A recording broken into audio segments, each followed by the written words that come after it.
Alright. Na ikiwa hapa basi ni bila kupoteza wakati, tunakuja kukuingilia moja kwa moja hapa basi hadi kwenye mwanzo wa sinema. Alao, ni kwenye ruti hapa basi zaidi ukipenda za introduction. Ni kwenye ruti za introduction. Ama zaidi ukipenda kwenye ruti za mwanzo. Endapo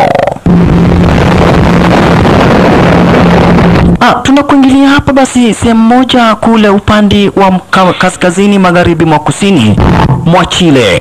Ambapo hapa basi kule upande wa kaskazini magharibi mwa kusini mwa Chile tunakuja kushtukia nini? Hapa ndipo ambapo watu basi wamekuja kuwa hapa basi na mambo tofauti ya kimaisha zaidi, wakisumbuliwa zaidi hapa basi bila shaka pale na mbinu za kimaisha, haswa upande wa kimapenzi. Babu yake Waso alikuwa gara zenyewe hizi ni master ambaye hapa basi bila shaka pale tangu utotoni mwake ameishi basi kutrain, na tangu zeni wake amekuwa akitrain watu mashorata. Lakini licha na kuwa ametrain na akafunza watu mashorata, kuna jambo moja ambalo limemshinda na ambalo hapa basi mpaka wa sasa limeweza kumletea hatari, jambo la mapenzi. Love. Mapenzi yamemshinda huyu master. Mwanzo mapenzi yamesababisha hapa basi watu wengi zaidi waweze kupigana, yamesababisha watu wengi zaidi basi waweze kuuana na kadhalika. Kwa hivyo master anadai ameshindwa kutrain watu namna kucontrol love. Endapo tunakuingilia hapa basi bila shaka pale kwa disco, ambapo tunakuja kumpata jamaa starring kwenye sinema ukipenda Samer Kitro mwenyewe ndio huyu. Kuna manzi fulani ambaye amemnoki mbaya mbovu. Sasa inakuaga manzi hamtaki, lakini yeye amemnoki. Sasa akienda kwa disco jamaa kwa pale kidhugu, ukiguza dem unaona moto ya nyasi. Cheki maneno. Na sasa ni kwa disco lazima ukamate dem. Jamaa aliguruka. Na sio dem wake, dem hamtaki. Saidongi aka no unaguza mali ya demu yangu kwa nini? Kwa nini? Wacha nini mabounsa wakaingilia ikaenda ikawa sijati nini story, hadithi mrefu ikaenda ikawa sungura kameza ndovu, ikawa ni hadithi mrefu zaidi. Ukisikia hadithi mpaka za sungura kameza ndovu basi ni hadithi mrefu zaidi. Alimwambia usiwahi guza demu yangu, lakini manzi kwa jina la Kim akamwambia I don't want you, sikutaki. Sasa juu yeye ni mtu ambaye hataki mtu anaguza udem, alikuja na selection na mabesti wake kwa kina ule besti ambaye alikuwa na dance na manzi, alikuja kumpa onyo. Na unasikia ndugu brother mpenzi mtazamaji, taabu iliyopo ni mapenzi. Yeye anapenda yule manzi kwa jina la Kim, lakini Kim hampendi. Hiyo ndiyo taabu iliyomo. Kim hampendi hata kidogo. Nuhu hii, sugura hii, kobwe mwiko kuja. Sasa wakaambiana wapigane. Akishinda besti hata iguza demu, patwa dondi. Besti aliwekelewa teke yenye inaitagwa lala salama. Cheki, alipigwa teke inaitagwa lala salama. Samer Kitro, demu wangu siwahi guza tena, kwanza unaguza Saidongi manzi. Na kila mtu akona selection yake ya mabesti. Samer Kitro akona mabesti wake hapa basi besti moja tu inaitagwa lala salama. Amka kama wewe ni mwanaume, amka kama wewe ni mwanaume. Siwezi amka. Taito Rosini Marikiwa ni Kitro Taito Rosini bado basi ni kwenye ruti za introduction. Tutapata hapa basi jamaa wetu ni Muriumuri wa mtaani. Wakati mwingine hapa basi bila shaka pale ni makanga, ni mtu wa kujaza magari, basi ni Muriumuri wa mtaa. Mego takarada kurutara ni watu ambao utaweza kupata kina Rajarat Kurkrastro, wote ni watu utawapata. Mati Soyo ni moja pia kati ya watu utawapata kina Kurkrastro Rivers. Hawa wote ni bin Adam, utawapata kwenye sinema. Roberto Arivadrororo pia utampata kwenye sinema. Daniele Irihoro Orihori, wote basi ni watu Pablo Sardra warusika kukuandaria kwenye sinema. Mariosio Diakariorio Dukana Liesiosio, wote basi ni watu kwenye sinema. Na huku ni mitaani kule upande wa kaskazini magharibi mwa kusini mwa Chile. Alright, Victor Gimetereza Adricorotino ndiye producer wa horror cinema. Ikawa ndivyo hivyo hapa basi jamaa wetu ana mabeshte wake kule mtaani, na hapa basi ni Jito Samer Kituro. Ako na mabeshte wengi zaidi basi kule mtaani, lakini shida yake ni moja tu. Amemnoki, anampenda na anamtaka Kim. Lakini Kim hamtaki, anamchukia, anamdharau na hataki kumuona. Enyewe watu washa sumbuliwa na taabu aina tofauti. Lakini sasa huyu jamaa ito na taabu, aliamua kwenda kutafuta manze kwao. Cheki, alikuja mpaka kwa kina manze walolo yaye soothing. Chungulia kama manze ako area, anachungulia kama manze ako area. Cheki maneno, anachungulia kama manze kwa area. Kumbe naye Kim ni wakati natoka college. Cheki ndio hiyo, anakuwa college ni wakati nachomoka basi shuleni. Jamaa wetu ndio huyo alikuja kaambia manze, unajua namna gani huyo best mwenye alikuguza Saidoni hatawahi kuchezea tena. Why? Because I hate him. Nilimgonga mbaya mbovu.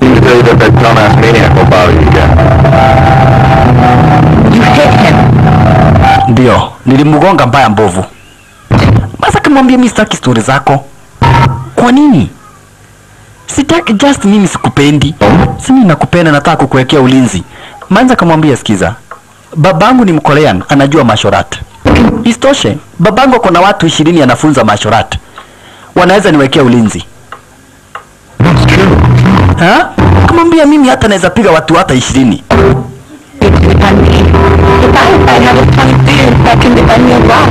Yeah.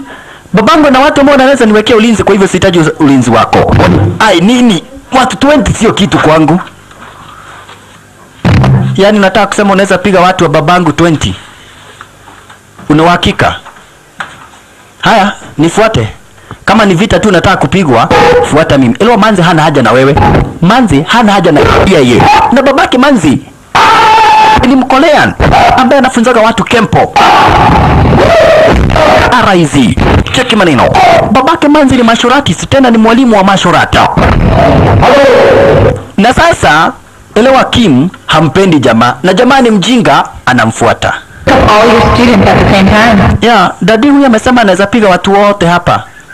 What? Toka hapa uende. Manza akamdanganya. Dadi amesema ujaribu uone. Nijaribu aone. Na unaona babake Manza umeongea Kikorean, akaambia Manza amwambie atoke, lakini Manza anataka kuona jamaa kitandikwa. Jua hampendi. Na jamaa jua anapenda, Manza kaamua kuonesha yeye ni mdedri. Watu 20 utaweza kweli, lakini alingangana na wao ili kuonesha Manza pia ni mdedri. Alingangana na wao. Samer Kitro. Cheki maneno. Ni demoru. Na dada kwedo. Ninawapiga ili nipendwe. Ninawapiga ili nipendwe. Mimi ni mdedri. Ninawapiga ili nipendwe. Dada kwedo. Nataka kupendwa. Nia yangu ni nipendwe. Lakini walimkamata ujamani kemoda. Kujeni nyote. Wakamkamata wote. Cheki maneno. Kekine kemoda oi. Dongani. Owene dongani po. Uya kanyamba. Salala. Masa kadai vita ishe. Wacha angalia aone damu. Noisi, mnanivunja damu. Mnafanya nivunja damu. Tena wote. Wakakuja wote. Washalala. Samer Kitro ni wazimu. Walala yaye. Samer Kitro. Wacha, hapana uwa. Mimi ninataka tu kupendwa.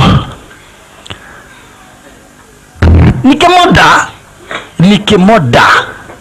Huko aliulizwa, where did you run your mashorat? Akadai from the street. The streets have taught you wrong. Akambo basi the streets have taught you wrong. Mashorat sio ya kufanya tu upendwe. And I know your father. Nilikuwa najua babako alikuwaga mtu wa kuheshimiwa. Kadai unaona nimepiga watu wako Twedi. Akamwambia watu wangu wanaendelea kusoma mashorat, lakini wewe umejua kila kitu ambacho unahitaji kujua kwa mtaani. Streets haziwezi kukusaidia. Toka uende. Na nisiwahi ona wewe tena hapa. Go. Dadi amesema uende kabisa na asiwahi kuona.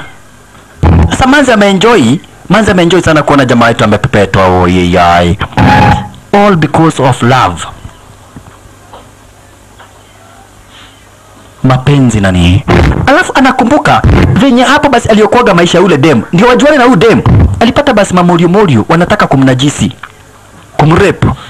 Yeye akawa kwa yule dem. Kutoka siku hiyo akamnoki.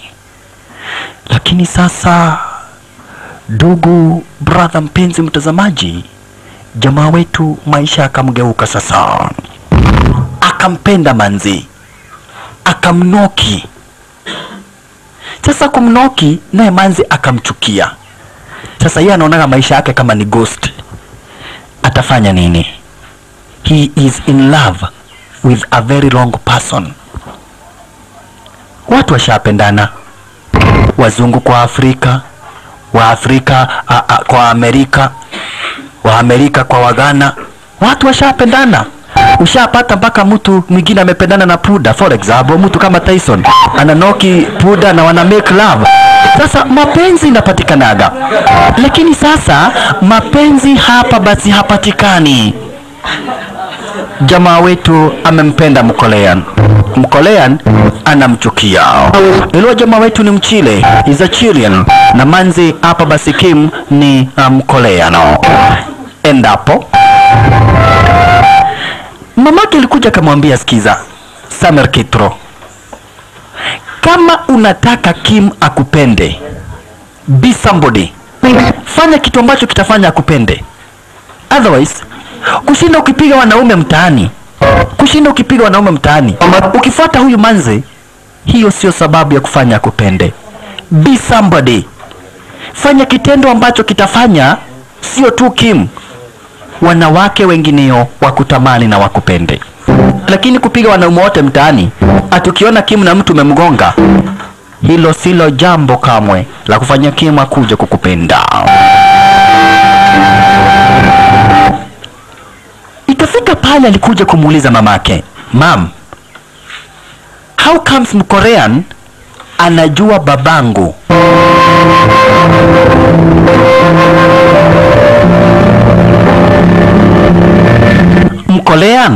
Mkorean alimjulia wapi babangu mama?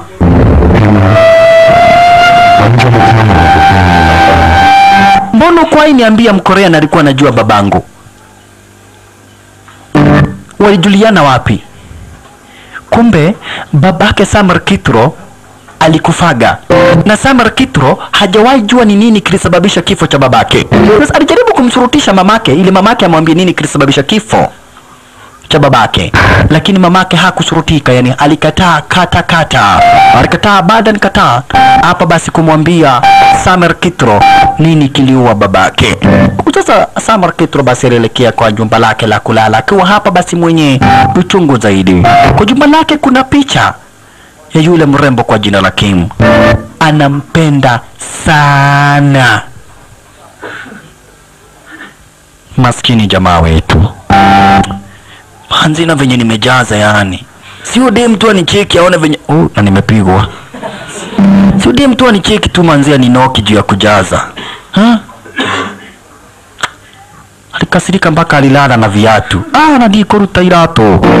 Kalala na viatu. Juu uchungu.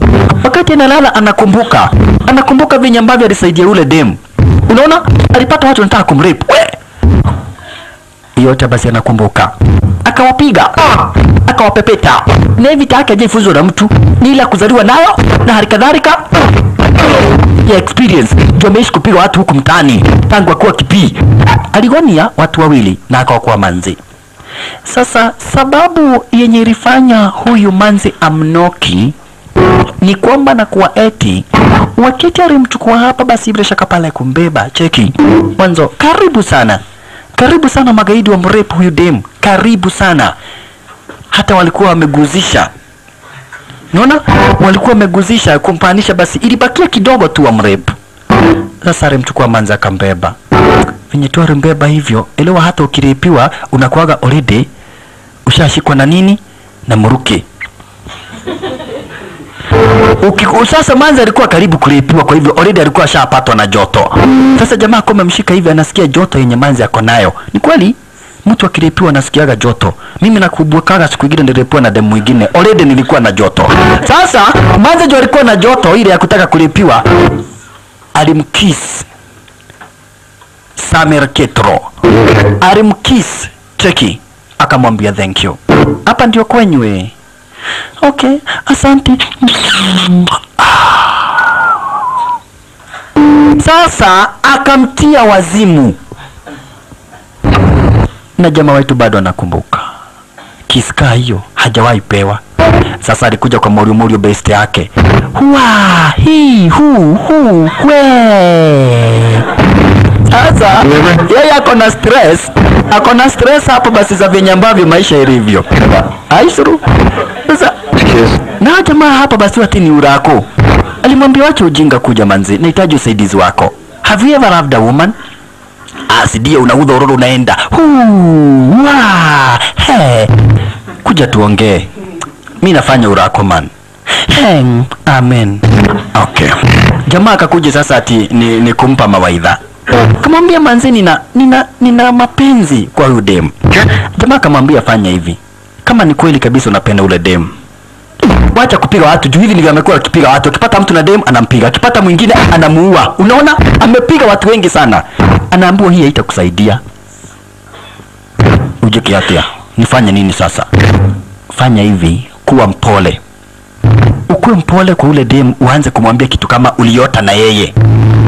Obviously, buddy. Listen, remember how you told me you dreamt about her? Then you told me you two walking around. Yeah, unaenda unamwambia, come on my dear, I love you. I saw you somewhere in my dreams. Unaona toro tatuo huo. Badala ya kupiga watu, juu sasa ukipiga watu yeye anaogopa. Kama unapiga watu si hata yeye utampiga. Anafikiria hivyo. Kuwa mpole. Kwa hivyo ni kuwa mpole atanipenda. Direct hebu jaribu uone. Mimi ni kivenye marorote. Jaribu kuwa mpole kwa huyu dem. Uende mwambie I saw you somewhere. Akiniuliza hoya, mwambie in my dreams, in my heart, in my mind, I love you. Koraki yenye dawe nawe unaniambia bako unaanza kunipenda.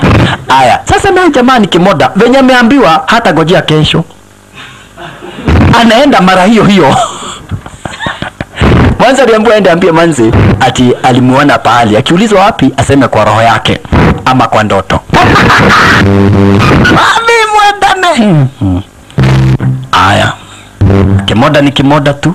Samer Kitro alikuja katai manzi. Venye tu aliambiwa anakuja kwa mwambia, hey, I saw you somewhere. Kabla hata hajaambia manzi akaenda cheki madharau.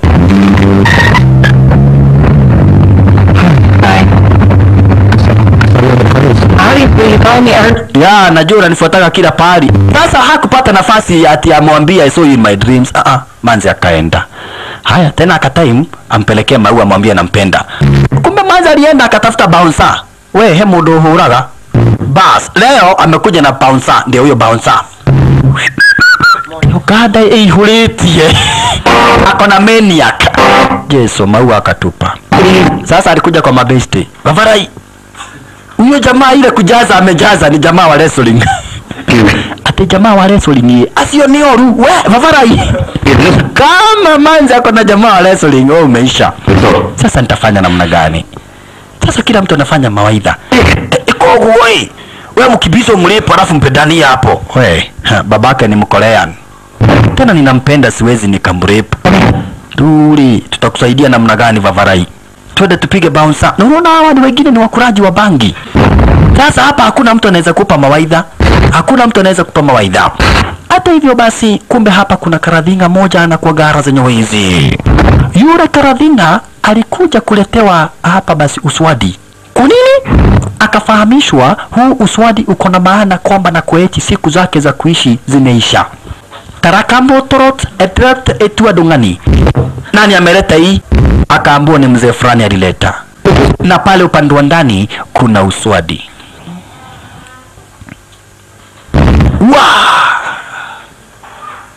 Maskini. Karadhinga kwa jina na Farah Aidid. Ndiye huyo. Farah Aidid. Washalala. Kabla hajamaliza kuelezea story za kifo, naye hapa basi bila shaka pale jamaa wetu alikuingilia. Samer Kitro. Samer Kitro alikuingilia. Amekuja kuomba mawaidha. Juu Farah Aidid ni mtu ameishi miaka mingi hapa sana duniani. Sasa huenda anaweza kumsaidia kwa kumwambia nini ambacho kinakula kile kingine na venye ambavyo anaweza fanya. Juu anapenda mtu ambaye hampendi. Farah Aidid, this is death. I brought Sami so you can give him some advice. Nimeleta Samer Kitro ili umpe mawaidha. Anapenda mtu ambaye hampendi. She treats him to his before.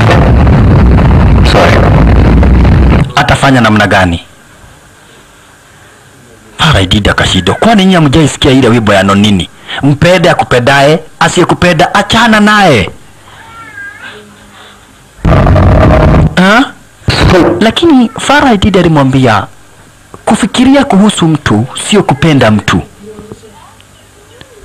Kufikiria kuhusu mtu sio kupenda mtu. Na kuwaza kuhusu mtu sio kupenda mtu. Na kupenda mtu hauwezi sema unapenda mtu. Unajipataga unapenda mtu.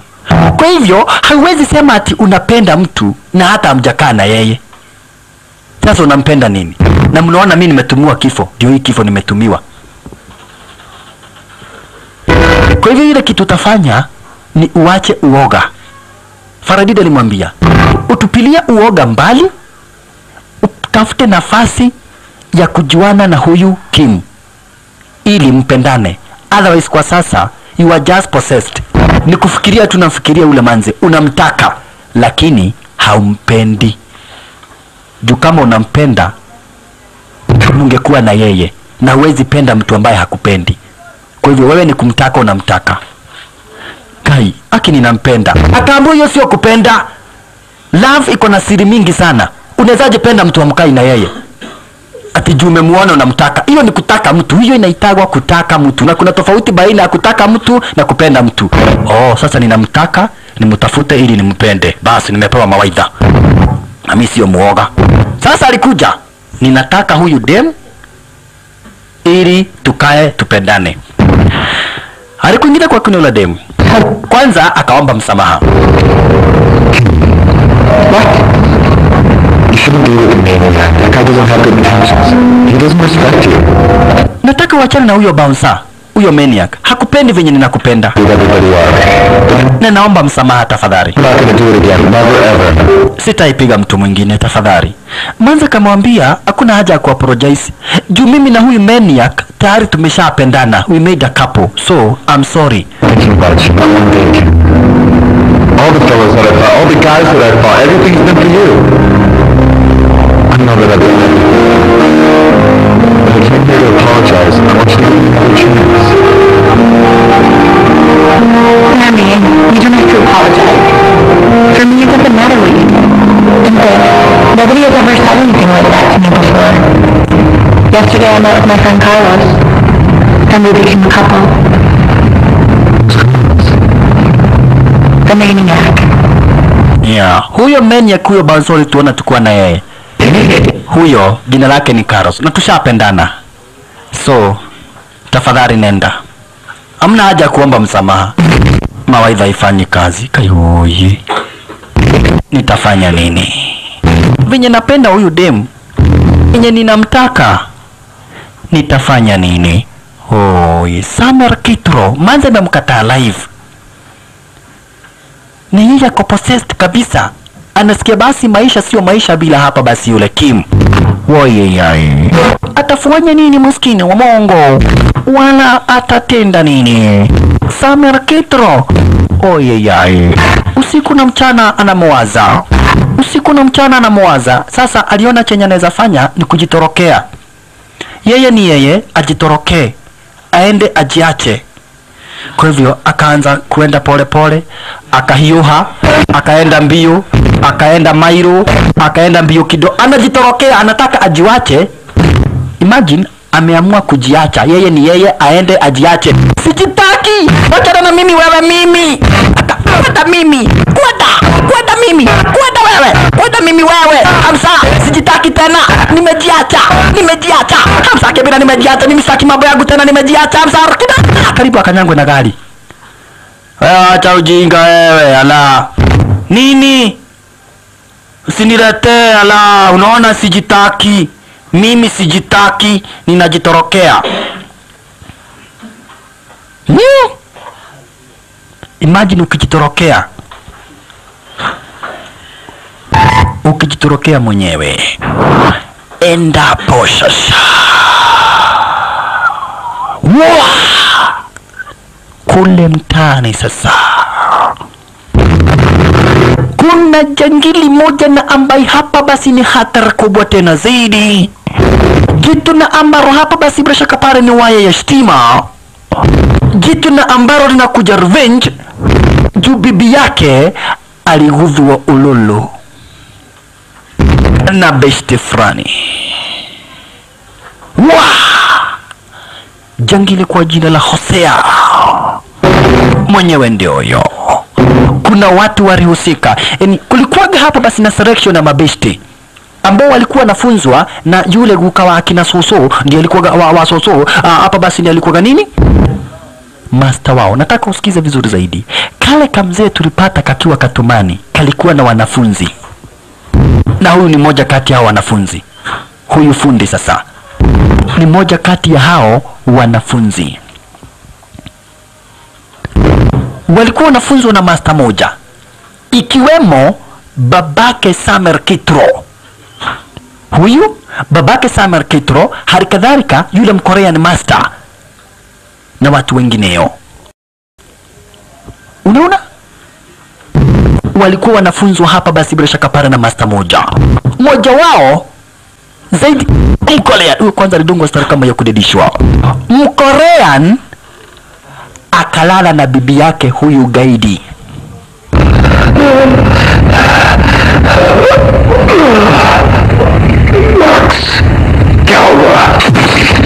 Alimalizwa. Alidedishwa. Huyo alikuwaga mwanafunzi wakiwa hapa basi Brashaka pale na babake Sami Pedro na yule Mkorean. Jina lake ni Han. Mwenye ameuawa jina lake ni Han. Ameuawa. Na huyo jangili jina lake kwanza sio Hosea, jina lake ni Max. Jina lake ni Max. Hosea ni mmoja kati wanafunzi ambao walikuwa wanafunzwa na yule master. Master Katumani, Master Kafupi, Master Nyundo amekuwa master. Sasa Han ameuawa. Na Han sio wa kwanza kuuawa. Babake Sami Kitro alikuwaga hapa basi bila shaka pale moja wa nini? Moja kati ya wale waliweza kuuawa. Alright. Huku basi jangini alikuja mpaka basi kwa ule master. Akamuuliza basi masomo yake inaendelea namna gani? Already amemuua Han. Nataka ushike vizuri zaidi. Mbali na kumuua Han, huyu gaidi ndiye aliweza kuua babake Samer Kitro. Na babake Samer Kitro wakiwa na Han, wakiwa na ule Mkorean na jamaa mwingine kwa jina la Hosea, walikuwa wanafunzwa na huyu master. Unaona? Walikuwa wanafunzwa na huyu master. Sasa jangili amerudi baada ya miaka nyingi zaidi. Anataka revenge. Ameua wawili already. Akaua babake Samer Kitro na sasa ameua Han. Wakati wa huu hapa basi bila shaka pale na Samer Kitro alikuja kumuuliza mamake, ni kwa nini hukuhudhuria mazishi ya Han? Lakini alimwambia basi kwa sababu Han walisababisha kifo cha babako. Mbele babako alikuwa kwenye organization yao. Hivi ndio mamake Samer Kitro alimwambia. Sasa jangili jina lake ni Max. Huyo shisha alikuingilia tena. Anataka Mkorean. Na haswa sasa huyu Mkorean ndiye alinyenyuaga bibi yake. Kumtazama hivi akakumbuka venye alimwambia. Anakumbuka akiambia Mkorean, you better kill me because I'll be back.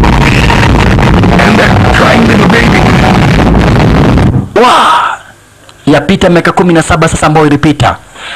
Yeye alipepetwa na Mkorean, lakini Mkorean akakosea akamwacha akiwa uhai.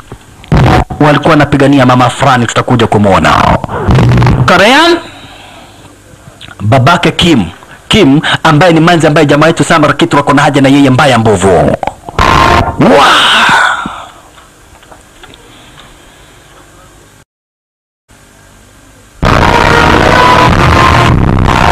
Kumekujua. Akamwambia wachana na wanafunzi wangu, hawana ubaya wowote. Wanafunzi wakasimama. Na nakwambia sasa huyu gaidi kwa muda wa miaka 17 amekuwa akitrain martial art. Juu anataka revenge. Akamkumbuka yule Mkorean. Sumu. Makosa. Dungu wanashindana yenye sumu. Mwanzo anamjua Mkorean ni mdedri. Akamtia sumu. Kumparalyze. Kummaliza nguvu yani. Wanafunzi wakaambiwa mchunge basi asichukue hapa basi bila shaka para Kim. Lakini venye wanafunzi walifanyiwa. Manzi nakwambia unasemaga unyama. Cheki. Unakosea. Wasimaga unyama unakosea. Gaidi wa heshima. Na kuna sila ingine dedri. Aliwakatakata. Cheki.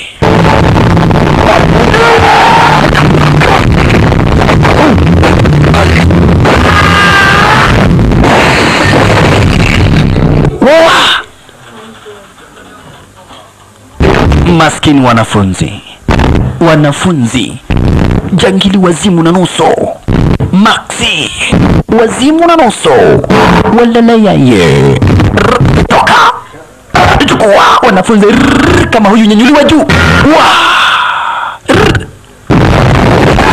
kisha kuwa katakata, kuwa haribu sura, kuwa katakata.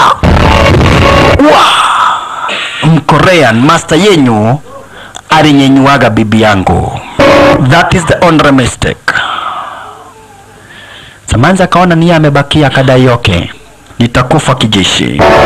Kama ni kudedi, wacha basi nife kijeshi. Kumtazama hivi tu anakumbuka bibi yake. Maxi anakumbuka bibi, tazama.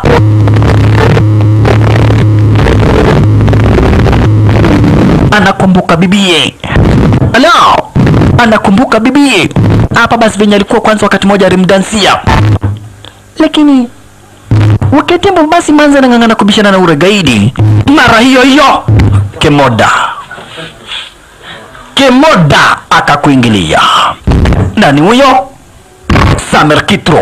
Aligongwa moja akakaa dakika 15 bila kujisikia. Yeye na bahati, wengine wanagongwa wanakufa. Yeye alikaa 15 minutes.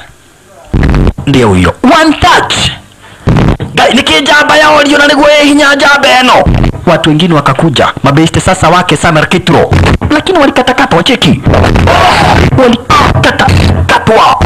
Wengine wanangolewa shingo. Wewe ndio unajifanya gwashe kuumira.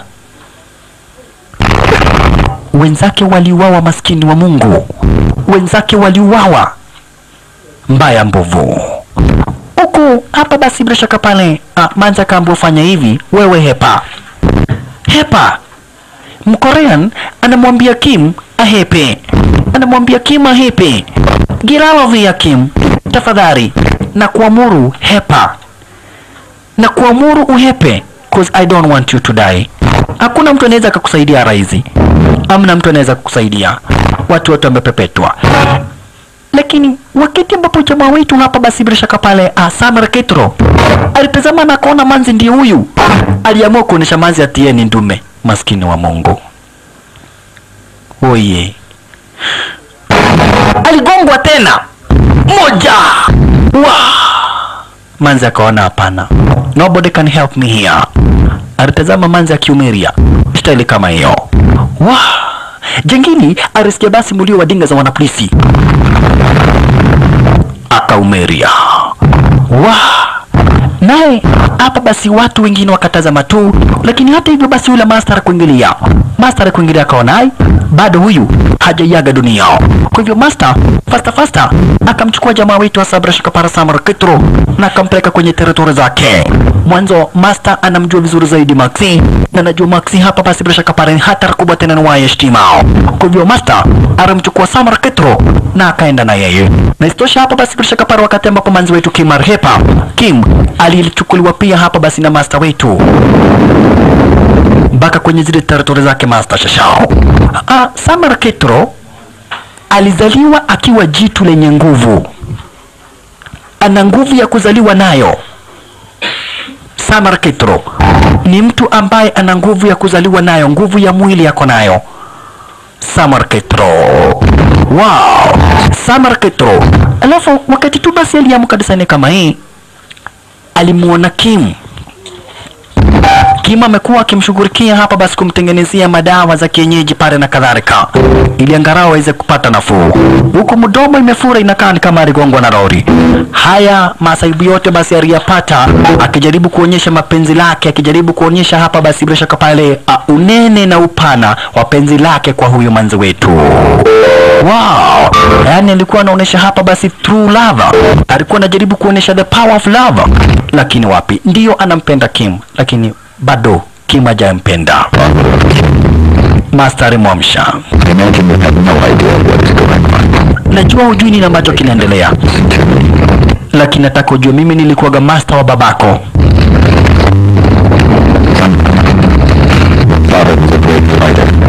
Babako alikuwa mtu wa maana zaidi, na mimi nilikuwa master yake.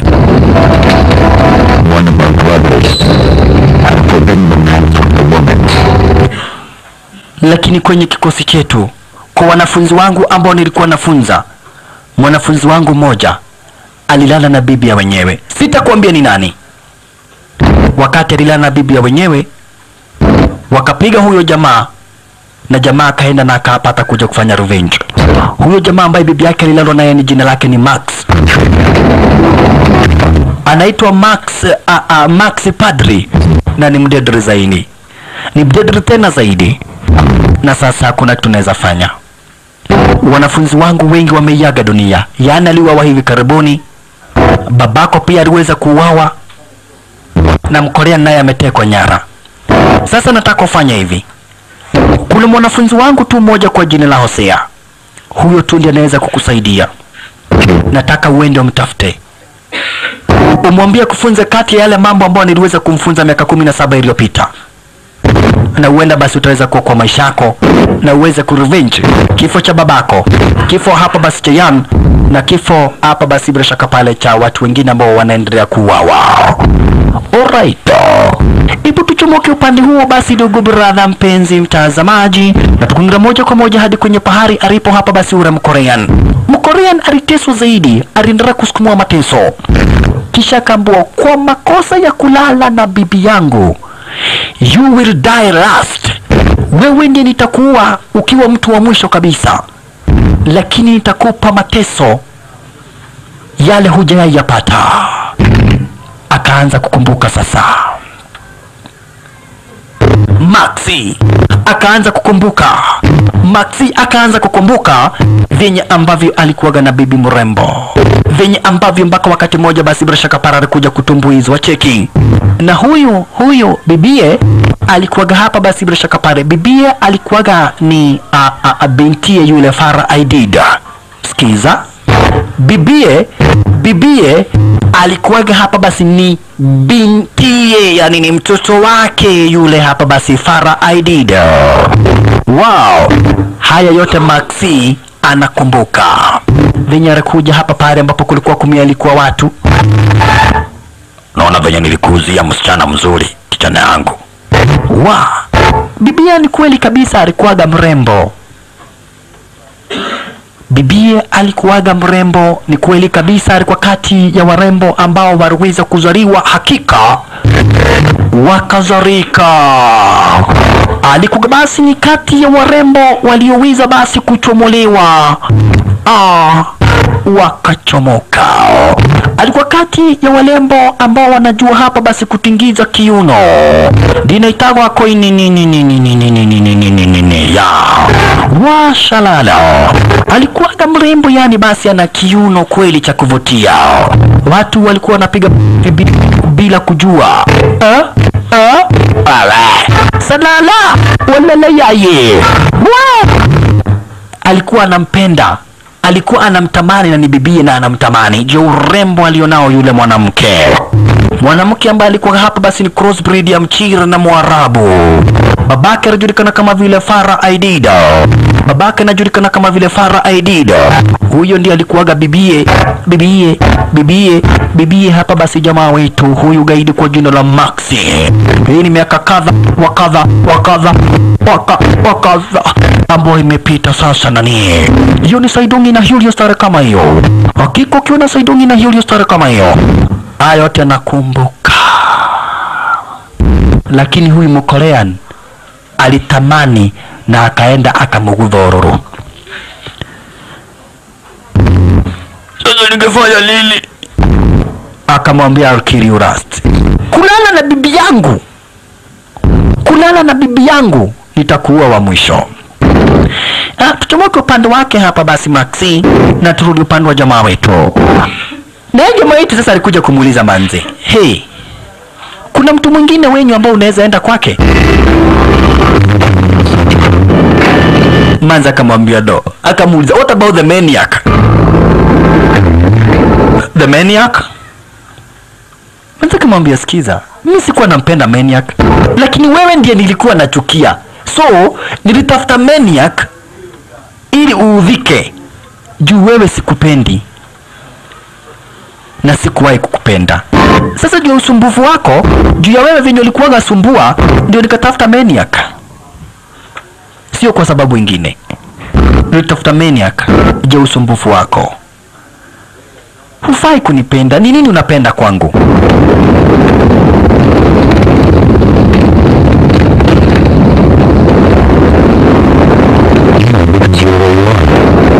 Because of the way you are. Jamaa hata kujitetea hajuagi. Manza namuuliza, unapenda nini kwangu? Anamwambia ati because of the way you are, juu ya vyenye ulivyo. Sasa hivi ni kuambia mtu aje. Niwe dima kuuliza unanipendea nini? Hata heri mwambie uko na macho 4, uko na mapua 3. Machungo yako haitaianguka hata wakati utaweza kuanza kunyonyesha.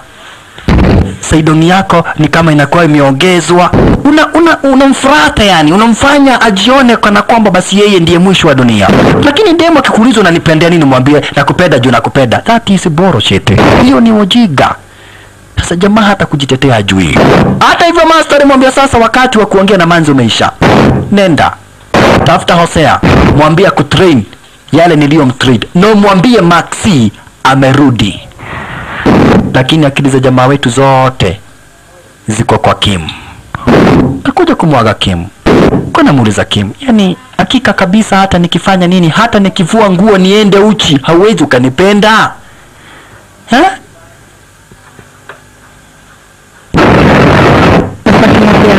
Kile Manzi alimwambia wewe nenda tu. Iliwa wacha nikupee siri nyingine. Mtazamaji, ukiwaona kabisa udemu unampenda na hakupendi, mtu anafanyaga hivi. Unashikilia makagari, alafu namwambia, "Hey, warmo!" Akidhani ati ni kitu namuuma, unatoa makagari unaihulia unamuonyesha. Akiona makagari yako atakupenda. Hiyo ni kitu nimefanya practically siku nyingine hapo juzi. Unaona yeye unamwambia wewe utaumwa. Akienda kuangalia nini namuuma, unashika makagari unaihulia hivi wakati imemetameta. Unaona? Wakati imemetameta unahiulia hivi inazunguka kama kamba. Immediately after umefanya hivyo, dem atakupenda. Sasa huyu jamani kushinda hapa ni kubeberesa. Lakini Manzi anamwambia sikupendi. Ilo wazungu wanasema there are so many ways to kill a rat. Kuna namna mingi za kuua panya. Unaweza tafuta kapusi, unaweza wekea dawa, unaweza goga na rugu, unaweza kanyaga, uchukue kiatu gabu tukanyage, unaweza idhimirelia na mawe, unaweza chukua fea ugonge panya. Sasa huyu jamaa anafuata ati I love you. Cheki madhara ambayo anafanywa. Manzi akamwambia basi, ama akaambia Manzi fanya hivi, wacha basi tu nikukisi. Juu ya venye nahisi mapenzi dhidi yako.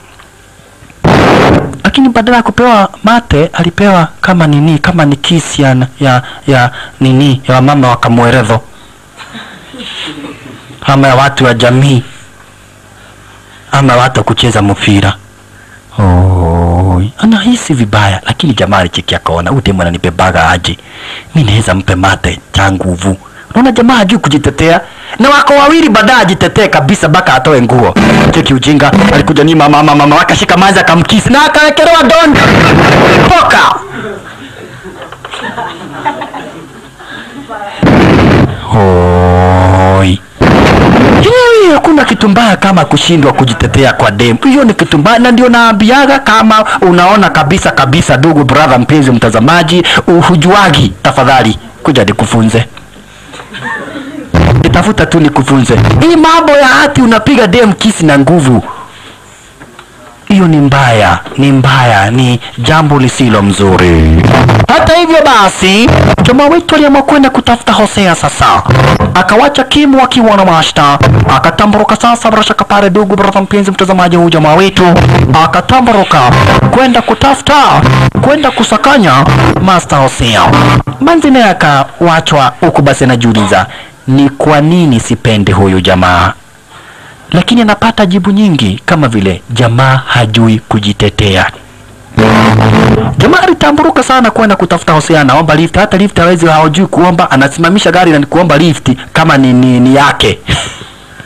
Ati wewe simama, baadaye aseme naomba lift, lakini haisuru. Kabidi sasa atamburuke na miguu design kama hiyo, huku basi akipita milima na mabonde akitafuta Hosea. Siku nenda siku rudi, yeye aliweza kusafiri, na huku basi kwa akili zake ana mawazo sana, anawaza usiku na mchana akijiuliza ako wapi Hosea. Harakadhari kabisa akijiuliza atawahi fanya nini ili Kim ampende. Alikuja kupita rotekano kabisa, huku akiulizia hapa basi kama kuna mtu yote ambaye ashamuona Hosea kulingana na venye aliweza basi kuagizwa. Hapa na hapa kuna boli zinapelekwa zikahabererwa. Watu wa hizo wana tabia aina mbalimbali. Mashallah. Alright. Anatafuta Hosea. Best ya Tyson naye ako hapa. Walolo yaye. Ako Tyson kama basi ndivyo hivyo. Walolo yaye. Hapati Hosea. Haya, hapa na hapo kuna jamaa mwingine anasema, we, hizi puda tunaenda tukua tumechuga sana, kuna hatari inayopatikana. Ya haisoro enyewe mambo maisha namna hiyo ndugu brother mpenzi mtazamaji. Lakini hatimaye jamaa wetu alikuja kupata mabeshte watu fulani kati ya jamaa ambao wanamjua Master Hosea. Oi, I'm looking for Hosea. Tell him where Hosea Soto is. Go straight. Akaambiwa nenda kabisa upige kona, utapata kwa Wakihara. Ukifika kwa Wakihara basi utapata yule mtu mlevi kabisa ambaye hataki kulipa. Huyo ndiye Hosea Soro. Alright. Alikuja kwa Wakihara. Pameandikwa Kanaba Special. Ukitaka Kanaba Special, yutonya dheni. Alright. Basi alikuja kapata watu hapa basi, na harakati kabasi wengine tumelinyo. Walolo yaye. Yani tumnyweso aina tofauti.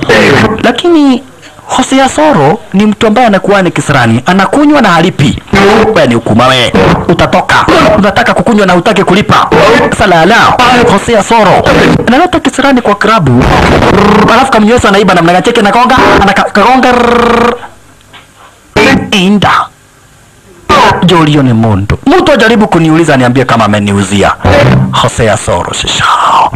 Huyo ndiye anafaa kumtrain. Sasa alikuja basi jamaa wetu akampata Hosea Soro akamwambia, mimi nimetumwa hapa basi na Master, na niambiwa kwamba na kwa eti wewe utaweza kunitrain na utaweza kunisaidia. Basi ikawa ndivyo hivyo. Wakati tunatazama ile chain mwanzo ile chain alikuwa anavaliwa na babake, Hosea Soro aliweza kumjua jamaa wetu. Lakini akaulizwa, why do you want to train? Akadai yeye anataka kutrain, juu anataka kuprotect manzi fulani ambaye anapenda. Hakudai anataka revenge ya babake. Aridai yataka revenge, ama zaidi anataka kuprotect hapa basi mpenzi wake ambaye anampenda sana tena zaidi. Drunk, smashed.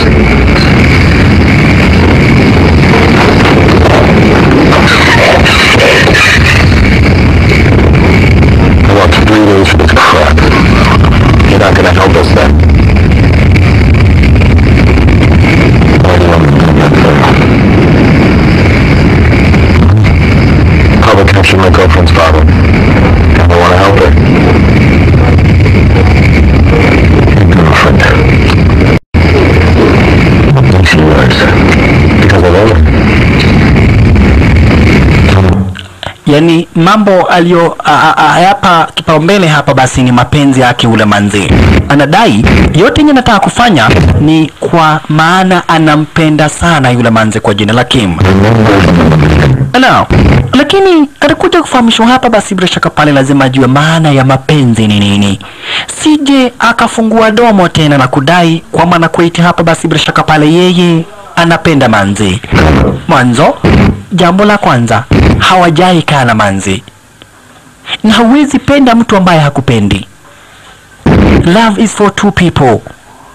Kwa hivyo, ajuage ako na haja na yule manzi na anamtaka na ako possessed, yani fikira zake zinamuwaza yule manzi kila wakati mwanzo anamtaka. Lakini asahau kabisa kuwa kila siku kuwa akidai anampenda yule manzi. Hilo alionywa na Mashta. Hosea Soro aliweza kumuonya, akamwambia wacha nikwambie, lazima kabisa uweze kusahau kabisa hapa basi kwamba na kwetu unampenda yule manzi. Lakini Hosea Soro itazama kona, huyu jamaa hata yale atakayofunzwa hata kuja kuyaelewa, kisa na maana akili zake, utosi wake, mawazo yake yote hapa basi ni kuhusu yule manzi kwa jina la Kima. Alright. Kwa hivyo aliamua hapa basi bila shaka lazima mpe dawa ya kupunguza penzi, ama hapa basi bila shaka pale fikira arizo nazo kuhusu Kim. Mwanzo wakati ambapo hapa basi bila shaka pale mpaka huyu Hosea Soro, wakati Hosea Soro alipata habari kwamba na kwa eti Max Pedro ako mtani, alijua sio kuzuri, na kwa hivyo akaamua basi kumpa dawa. Mwanzo anajua master mtuma hapa basi huyu jamaa raizi ili aweze kutrainiwa. Kwa hivyo kitu cha kwanza basi alimpa dawa ya kupunguza mawazo na zaidi kufutilia mbali mafikira aliyo nayo kuhusu Kim. Akapewa, akauliza what is it for? Akaambiwa it's to erase your memories.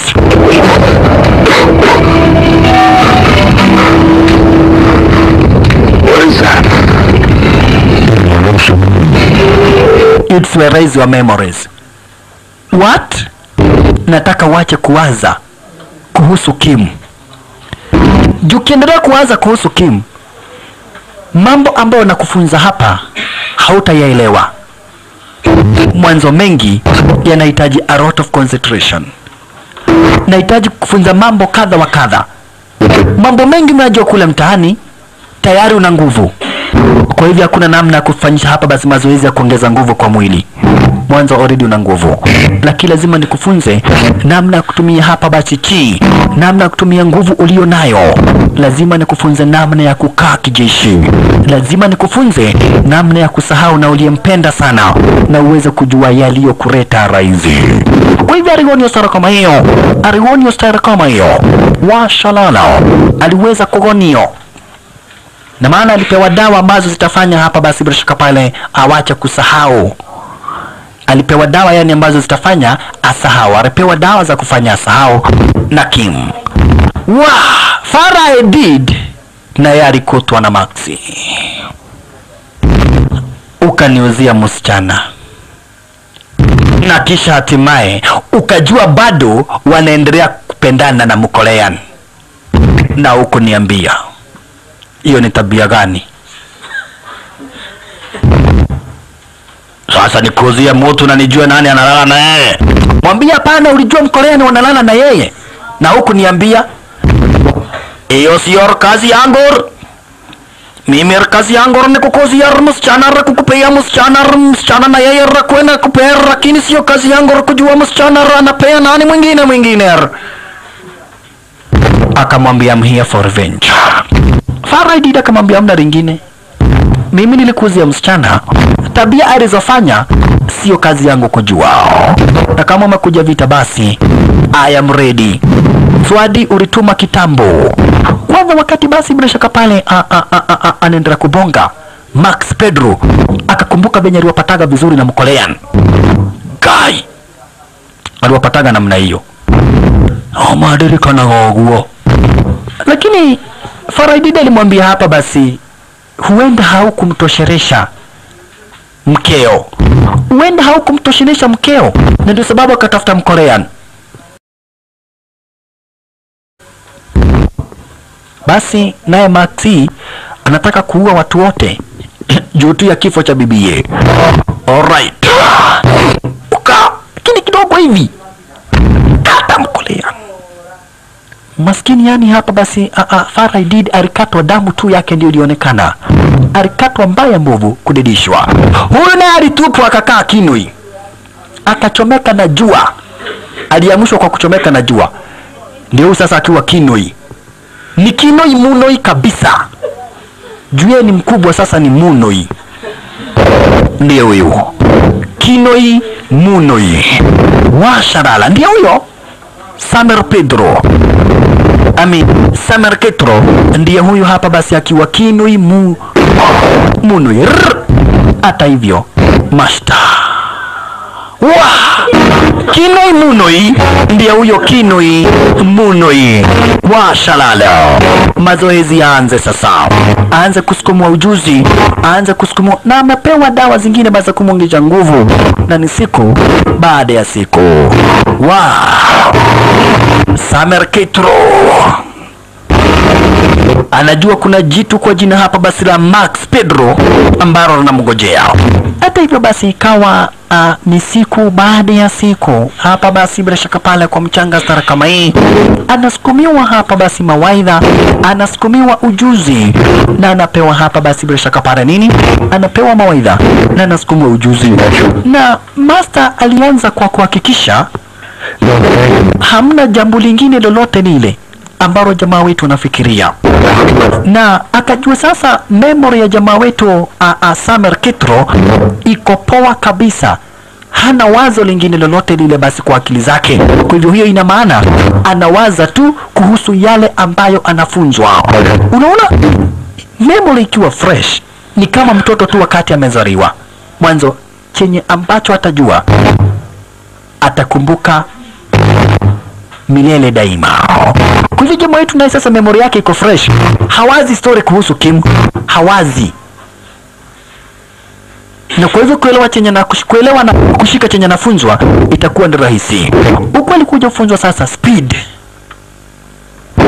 Unaona, speed efficiency. Lazima awe mtu ambaye hapa basi mikono yake iko na mbio sana, ili kuweza kukabiliana na magaidi ambao sasa wako kule mtaani. Akaendelea kutrainiwa, wiki mzima ikaisha, wiki imeisha. Sasa inabidi mpaka manza anadai anataka kwenda kutafuta babake. Mwanzo umepita wiki na bado Samer Ketro hajafika.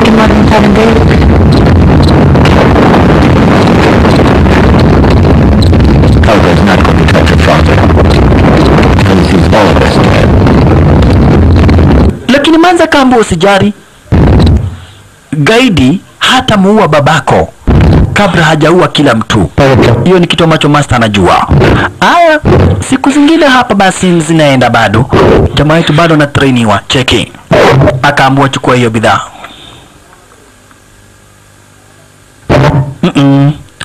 Kabla sijafunga mkono, anaendelea kulana.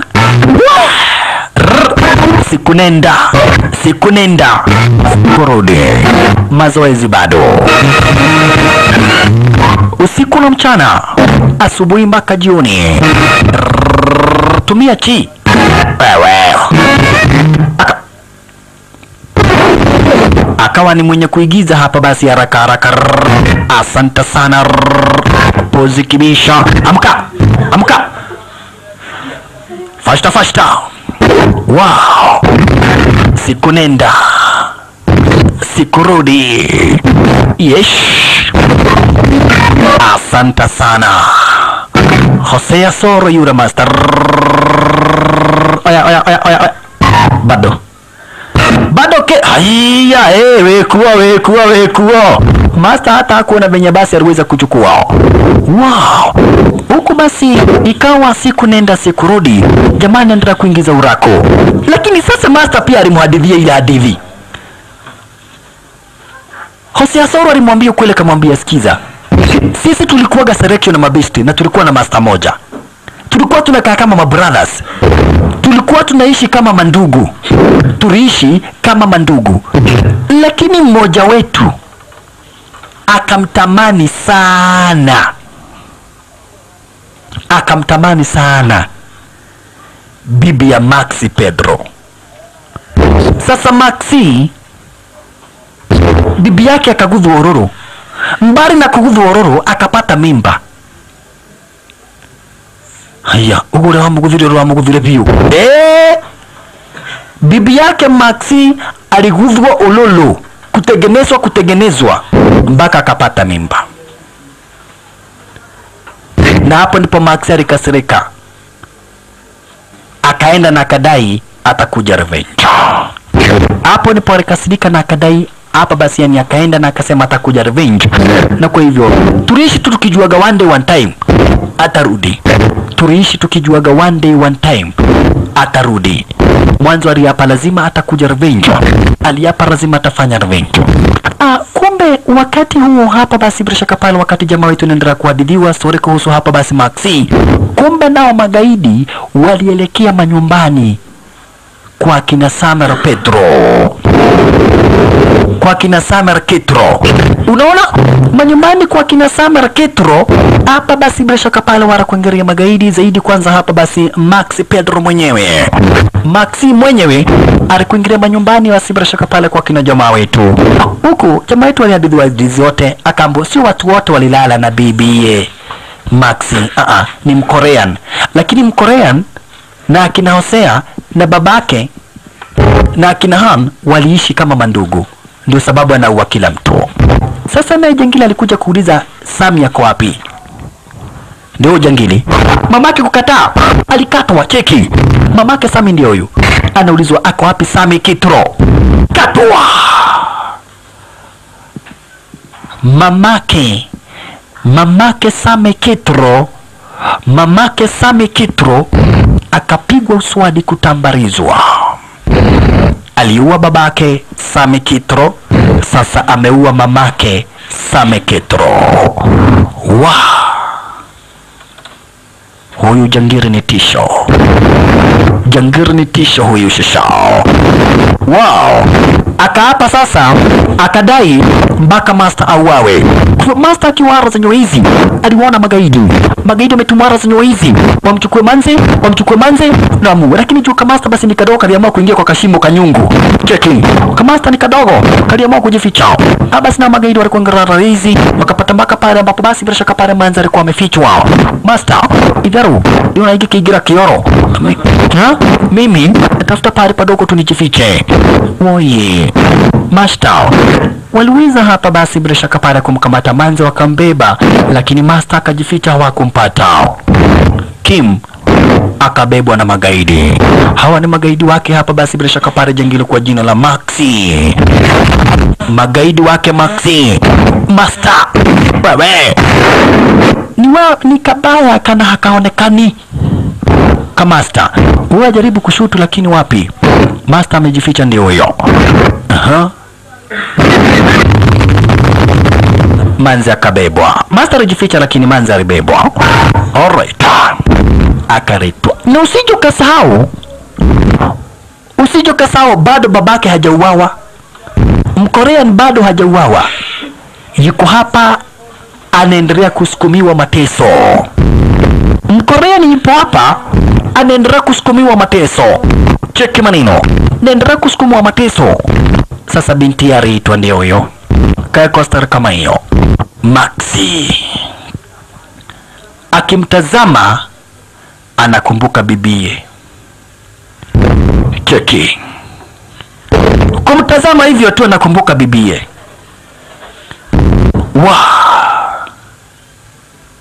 Sasa hapa ndipo pana umaga kabisa. Juu alikuwa nadhani bibie atazaa mtoto wake, lakini mtoto kuletwa ni Mkorean. Gai. Mkorea dasa hii ni thibitisho kabisa, cheki. Mtoto ni Mkorean. Macho tu kabisa inaonyeshana. Nogoelea hii. Na huyo mtoto sio mwingine, ndio huyu.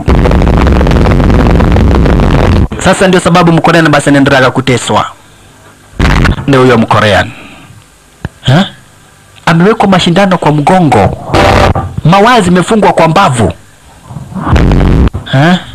Ukanyanyua bibi yangu mpaka akazaa Mkorean. Jamaa wetu naye basi bila shaka pale sasa ameingiza urako. Amekuwa mdedri.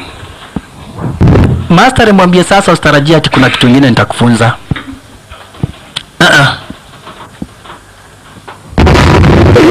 Mengi ni sumu. Madogo yatakusaidia. Ujuzi ulio nao ukiongeza na training ambayo nimekusukumia, hiyo inakutosha. Na nimekuachia hiyo nafasi. Revenge kifo cha babako na umuokoe Kim na babake toka mikononi mwa hawa magaidi. Hawa magaidi si wawili ama watatu. Maxi ako na kikosi kikubwa zaidi cha kimagaidi. Sasa kibarua kwako, kazi kwako. Nimekufunza yote ambayo nilifaa nikufunze. Na mimi sitaki mchezo wa Maxi. Mimi nitadisappear. I wanna disappear. Nataka kuumeria. Alright. Kumbe ndivyo hivyo basi. Master hataki kujihusisha basi na hizi vita. Master hataki kujihusisha hapa basi kwa vyovyote vile na hizi vita. Na kwa hivyo alimtakia jamaa wetu basi kila la kheri. Alimtakia jamaa wetu kila la kheri. Na basi ikiwa ni siku moja basi asubuhi na mapema akaamua kumeria. Cheki maneno. Aliamua kumeria. Master aliamua kumeria. Tazama ndugu brother mpenzi mtazamaji, na akamwacha jamaa wetu Samer Kitro huko basi kazi kwake. Samer Kitro, kazi kwake Samer Kitro shasha. Bash Samer Kitro kuamka, Master amengo. Kuamka, Master ameenda tayari. Nimekufunza yale yote ambayo nilihitaji kukufunza. Nimekusukumia hapa basi usaidizi ambao tunaweza nikakupa. Na sasa kazi ni kwako. Samer Kitro, kazi ni kwako sasa. Alright. Kazi kwako. Hakutarajia Master ataenda namna kama hiyo. Lakini Master hangeweza kuendelea kupolea raizi. Mwanzo huenda hata Samer Kitro angeanza kumwambia Master tuende na wewe unisaidie vita. Na Master hakutaka hivyo yule Hosea Soro. Kwa hivyo Hosea Soro ametamburuka. Bash! Jamaa kupoteza wakati. Nimekamu. What? Where is Kim? Alitoka mbio mpaka kwenye basement ya magaidi. Hawa vinyo walionyeshwa. Cheki. Mara moja. Mara hiyo hiyo. Watu wanne. Kim ako wapi? Ako wapi Kim? Ako wapi Kim? Wakati huo hapa basi bila shaka para naye anaendelea kuteswa yule Mkorean. Anaendelea kusukumua mateso. Wakati anamsukumia mateso, hapa basi bila shaka pale yule gaidi alikuja kuletoa habari. Mnene. Watu wetu 5 waligogwa mara moja wakakufa.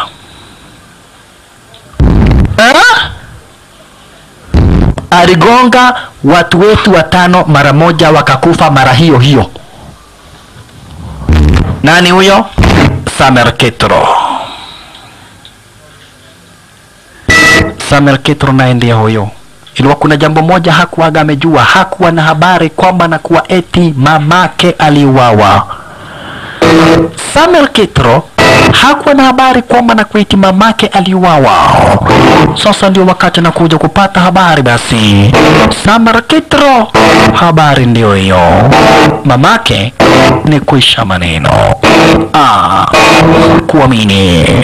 Sasa kana hapa basi kwamba kuna jambo ambalo lisawa hapa basi anashakuja kumweka uchungu, ni kifo cha mamake. Mwanzo yeye anamjua mamake vizuri zaidi, walikuwa naye hivi karibuni wameishi pamoja na alikuwa anampenda sana tena zaidi mamake. Sasa hii ni dhihirisho kabisa kabisa, ni wazi kabisa kwamba na kuiti gaidi. Hata yeye manzi ameuka muno muno. Maxi Pedro, ukaua Han, ukaua babangu, ukamteka nyara Kim, ukamteka nyara babake Kim. Now this time round manzi, hata wewe umeuka muno muno. Bash aliamua kujihamo, kujitayarisha, kujipamba, kujiweka. Alichukua vitu za mamake, vitu za mamake za kujirembesha, ili sasa awe ni revenge. Mamake anaenda akajitengeneza nazo, akajirembesha nazo. Hakika anakumbuka akipewa hadithi na yule master, akachukua sasa hapa basi bidhaa za mamake akajirembesha nazo. Cheki. Maxi, hakika utapenda. Maxi utapenda. Babake walikuwaga wanajichoraga namna hii, kile kikosi chake na babake walikuwaga wanajichoraga stara kama hii, na hivyo basi ndivyo aliamua kujichora. Babake alikuwaga anajichora stara kama hiyo kabla hajauawa, alikuwaga anajichoraga stara kama hiyo. Kwa hivyo na yeye aliamua basi kujichora, na sio tu eti babake peke yake, mpaka yule Mkorean, mpaka Han, mpaka Hosea Soro walikuwa wanajihamu stara kama hiyo. Sasa anajihamu, anajitayarisha kama venye tu hapa basi babake alikuwa anajitayarisha. Check maneno. Viatu, akavalia viatu ambazo zina visu. Viatu zake zimefungwa visu. Bash. Na akajifunga mshipi. I'm champion of love. Akajifunga mshipi stara kama hiyo. Jangili naye akoara zenyewe hizi, anamtesa Mkorean, amemfunga kwa masegenge na kadhalika na vitu vingine hapa baza kutia uchungu. Huko anamwambia, ulifanyaga bibi yangu azae Mkorean wewe, Sasa gaidi alikumbuka baada hata ya bibi yake kuzaa Mkorean, kumbe bibi hakuwa anampenda. Unaona? Yeye aliamua kwenda revenge. Sasa anakumbuka alitafuta basi kikosi cha magaidi, akaamua kwenda revenge. Huyu jangili sasa anakumbuka aliamua kwenda revenge. Kukuta sasa kile kikosi cha kina ndio hichi sasa kikosi cha kina babake jamaa wetu walikuwa na praga stare kama hiyo, kina Mkorean walikuwa na stare kama hiyo, na master walikuwa ni kala kafupi. Hii basi gaidi anakumbuka venye vita zilichacha, alikuwa amekuja revenge, lakini basi magaidi wake walipepetwa vibaya zaidi. Hii yote basi Maxi anakumbuka, na hapa basi bila shaka pale ndiye aliweza hata kupata na ule Mkorean life rifle ana kwa ana. Cheki maneno hapa, ndio unaweza kupata na basi baka na ule Mkorean. Haya yote Maxi anakumbuka. Maxi anakumbuka hapa basi haya yote wakati anaendelea kumtesa nani? Wakati anaendelea kumtesa. Basi alikuja arudi manyumbani, na kumbe Mkorean amemfuata. Akakuja kaambia bibi yake, mimi nataka twende. Bibi yake akamwambia, sikiza, mimi sikupendi. Ndio sababu hata nilizaa na mtu mwingine. Manake sikupendi. Ati unipendi? Akamwambia, ulizaa msichana, sasa nataka unizalie kijana. Give me a son.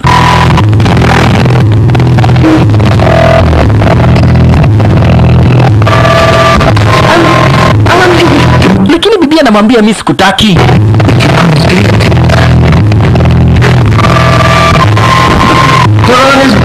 Namwambia, nimemuua Mkorean. Ndio hii bunduki. Haya yote nakumbuka. Kamdanganya bibie, ndio hii bunduki, nimeshamuua Mkorean.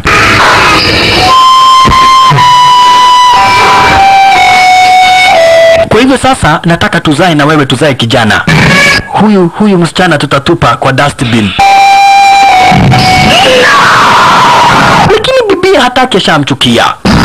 ta imagine utumia kwa gudhurite tondu wa mundu.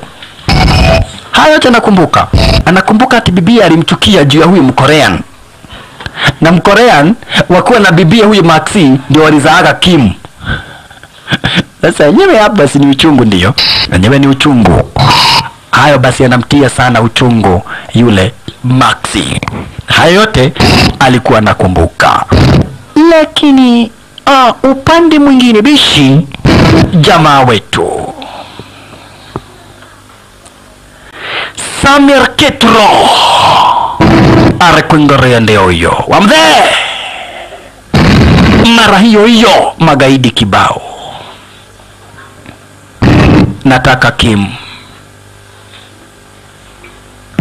Nataka Kim, akakumbuka venye alifunzwa na akatrainiwa na kambu, hata kuruka kitaka atapeperuka. Anaweza gonga mtu basi diseni yoyote ambao anaweza taka kumgonga. Ujuzi ako nao, habari ameipata. Magaidi nao ndio hawa. Kim ako wapi? Ni boza tu. Kurobo. Jamaa anajichoma kiboza. Where is Kim? Wayeye.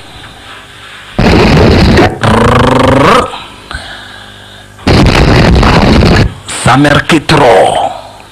Wanaua waue nani? Aliwanza kimanino, wako wengi lakini yeye ndangamanya. Tazama Samir Kitro akofiti mbaya mbovu. Samir Kitro nyinyi na miguu yake unaona iko na visu. Mchunge sana mateke. Akawanza cheki venye wakata cheki.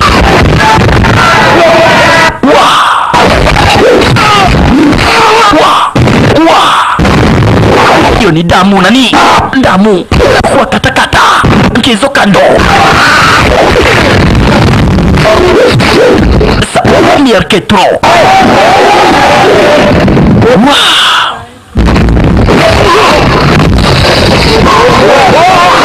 Nyinyi Samir wanaogopa kulingana venye wameona wenzao wamefanyiwa. Samir Kitro shalala. Samir Kitro chukua rashalala.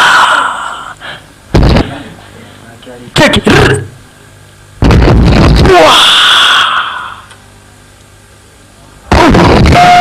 akiwa juu kama mufira, akaingiza mbao na mtu. Salala. Na wengine bado wanakuja. Toka. Alafu hawa cheki venye walinyang'anywa vichwa. Cheki vichwa. Samir Kitro. Sasa madharau alipita akajifanya hajaona huyu. Cheki madharau, ajifanya hajamuona huyu. Agakuile tena huyu, ameogopa baka akakufa. Kima kwa wapi? Mimi nimestuka nikakufa.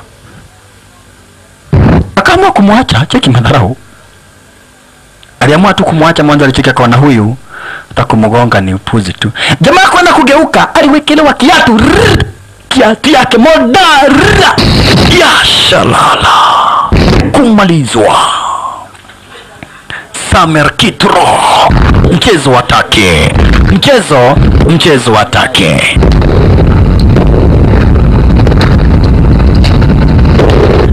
Sasa ungeshindwa huyu gaidi na yeye. Bibi yake baada basi ya kulepiwa na kuzaa alienda wapi? Hebu sasa tuone. Mwanzo alikuja akacheki huyu manzi. Akadai huyu alifaa kuwa mtoto wake. Lakini Mkorean akalala na bibie. Bibie akazaa Kim. Huyu manzi sasa. Hayo yote jengine nakumbuka. Kwanza ana imagine hayo mpaka anadudukwa na machozi. Cheki. Anakumbuka haya, anadudukwa na machozi. Mamako alinisariti. Akazaa na Mkorean. Nilihari nilikuwa ninampenda sana tena zaidi. I loved your mother. Nilikuwa napenda mamako. Sasa akaendelea kukumbuka. Baada ya kutoka kule basi alikuja. Sasa hii ni venye alikuwa anakumbuka, akaendelea kukumbuka. give me a son. Anamwambia tuzae na wewe kijana, tuzae na wewe kijana, huyu msichana tutatupa.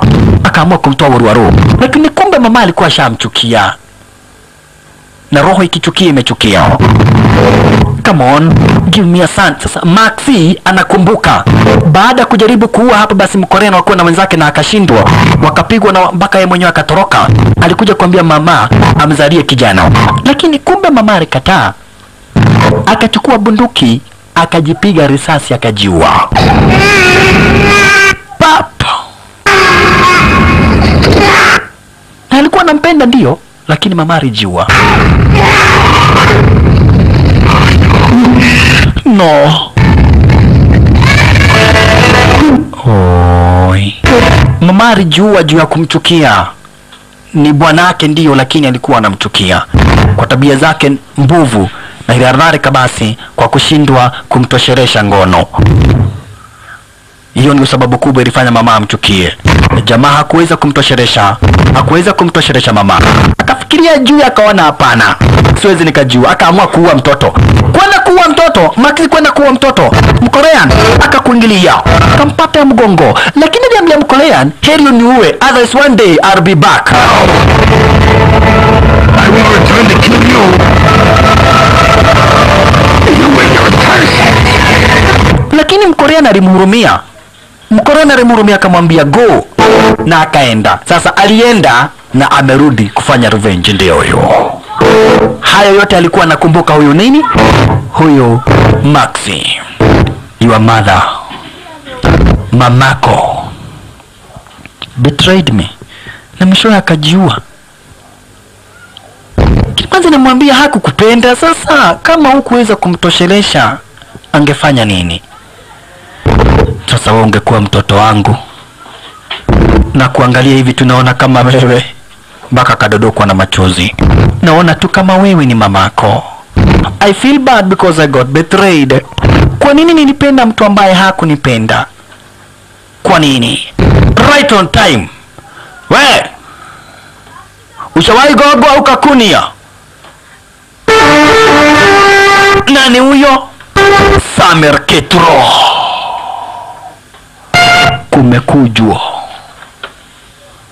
Kai, hii jamaa kwani siku hizi mayuri aje?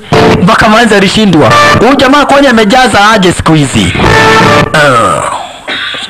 Na ninataka kupendwa, mbali na kutaka kukupiga ninataka kupendwa. So you be very careful. Lakini Samer Ketro uchunge. Samer Ketro uchunge sana mwanzo. Hili jitu kwa jina la Maxi Pedro abana machizo.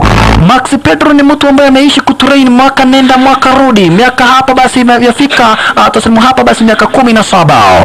Kwa hivyo uchunge sana tena zaidi. Wow, Samer Ketro iko hapa basi, picha reto Ketro hapa bishini kwenye kipindi cha la salama. Samer Ketro na jitu kwa jina la Maxi Pedro. Wow, a fight to the death, only the strong to survive. Jingine alimwambia, skiza, I killed people who have been trained by your father's master.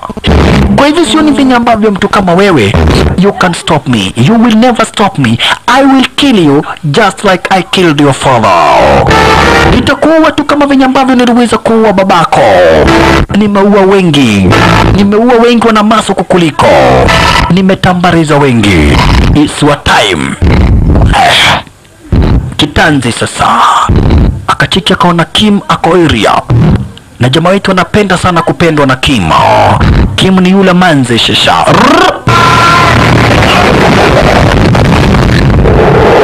Papo moja. Guy. Not red wa kweli. Tutatoboa kupendwa kweli leo hii. Jangini ni wazimu huyu. Jangini ni wazimu. Huyu sio mtu wa kupigana na yeye. Huyu ni umfanyie timing umalizie mara moja, hata kusema ni upigane na yeye, you will die. Huyu jangili ni mdedri, ni waya ya stima, ni hatari kubwa. chunga sana Samer Pedro, Masamer Kitro. Pedro ni wazimu, chunga sana. Cheki Maxi Pedro, pato moja tena. Samir Kitro, jangini ni wazimu huyo. Hapana kasirika, hili jitu ni wazimu.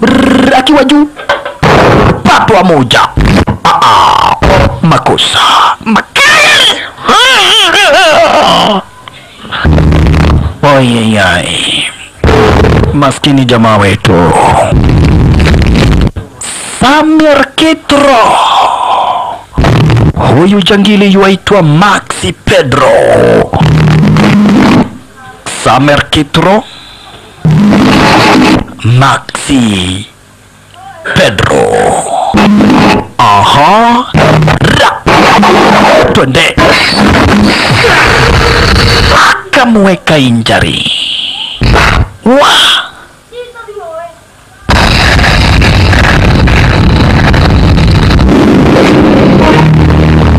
Kamwambia lika yako sipiganagi nayo, hujafikia umri wa kupigana na mtu kama mimi.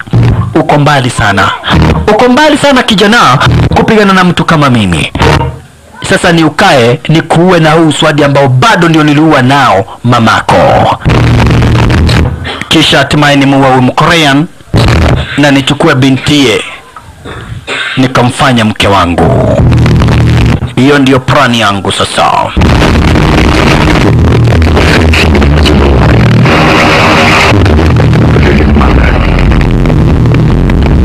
Ati nini? Atuswadi ambao uliwa nao mamangu umenikumbusha kitu mbaya. Sasa jangili, umejikosea. Unanikumbusha ati uliwa mamangu? Unanikumbusha ati uliwa mamangu? Na kuuliza, unanikumbusha ati uliwa mamangu? That is one very big mistake. Kunikumbusha tuliwa mamangu ni kujikosea. Kunikumbusha tuliwa mamangu ni kujikosea nani? Mkolia ni ukuwana za nyuma hizi. Kama wetu wamegongwa, lakini sasa kuna jambo limemtia wazimu kumkumbusha kifo cha mamake. Alikumbuka venye aliambiwa na master, if you can't climb a mountain, jump on top of it. Ukijaribu kupanda mlima ushindwe, uruke mpaka hapo juu. Huu ni mlima, kujaribu kuupanda ni kujaribu kupigana nao. Nia yangu ni moja, kumwangamiza. Na kwa hivyo hakuna haja nikishinda nikipigana na yeye, natumia the rust technique. Tekniki ya mwisho ambao master alinifunza, hiyo ndio natumia. My dear, nataka unipende. Nakumbuka venye master aliniambia nikijaribu kupanda mlima nione basi unanishinda, ninaruka, ninajipata upande wa juu. Sasa hapa ni kuruka mlima. Ni kuruka mlima shasha. Kuruka mlima. Kuruka mlima. Sasa tazama venye hapa basi jamaa wetu ruwe sasa kukuchezea hapa basi wana a very good calculated move. Jangili akachukua uswadi. Jamaa wetu naye akajua wewe ndio mlima ambaye master aliniambia. Umefanya makosa kunikumbusha eti uliua mamangu. Oka Kamu, naruka mlima najipata upande wa juu within a second. Cheki Mkolea na mateso bado anaendelea hapa basi kukaushwa. Jamaa wetu sasa hapa basi ako kwa makini zaidi, kama venye aliweza kuchukua basi bila shaka pale kare kabidha kwa mkono. Hivi ndivyo nakumbuka. Cheki venye alifanya gaidi. Cheki akaruka upande wa juu akamgonga teke moja stari kama hiyo, akamkata shingo na kisha hapa basi akagonga uswadi. Uswadi hapa basi ukaruka juu. Sasa gaidi akifika chini akafuata na uswadi wake. Uswadi kamlalia. Ukishindwa kupanda mlima uruke. Ukiruka utajipata hapo juu. Sasa yeye alikata jangili shingo kwa kuruka mara moja, na kisha akiwa juu bado akagonga uswadi. Sasa uswadi ukaenda, gaidi kitambo afike chini akateremkiwa hapa basi na uswadi wake na ukamdunga papo hapo kumtambariza. Wow! Akamwangamiza gaidi stara kama hiyo, akaokoa manzi na babake. Lakini sasa yeye amefanya haya yote zaidi all because of love. Kwa hivyo aliamua kuona kama aliwin penzi la yule manzi. Hebu tuone. Ameshamwangamiza Maxi Pedro ni kwisha maneno. Sasa nia yake, mishoni yake na maisha yake, ametamani basi kumchukua ule manzi. Na kwa hivyo kwa kule demu aliweza kuokoa basi mpaka maisha ya babake ule manzi, kampeleka hospitali na kadhalika. Alikuja kwake ule manzi Kim. Hello.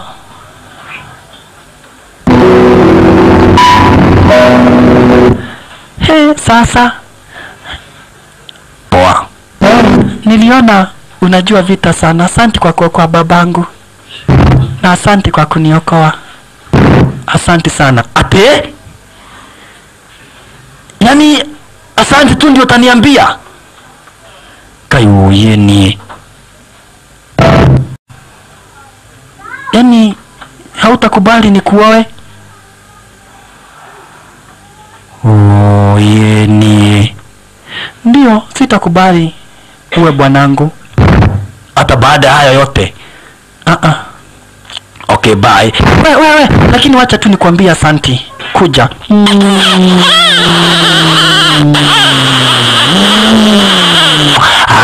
Na jamaa sasa akakamata. Na ni asante anaambiwa. Akakamata. Thank you. Asante. Hiyo tu. Ndio. Enyewe hakuna haja unioe na mimi nianze kupeana kama mama yangu. Nianze kupea watu wengine. Kwa hivyo, wewe tafuta tu mtu ambaye atakupenda, achana na mimi. Jamaa alimwambia ukweli, hakuna haja unioe na mimi nifanye venye mamangu alifanya.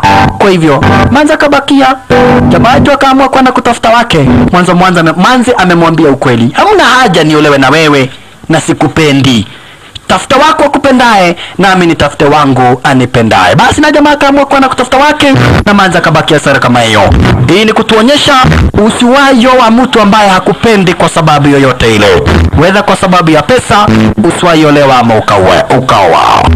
Penzi litafute pahali lifalo. Ikuna maana basi na picha letu Kitro mwisho kubishini wako Mastudio Top Ranking DJ Ranking Afro Amigos Kitro mwisho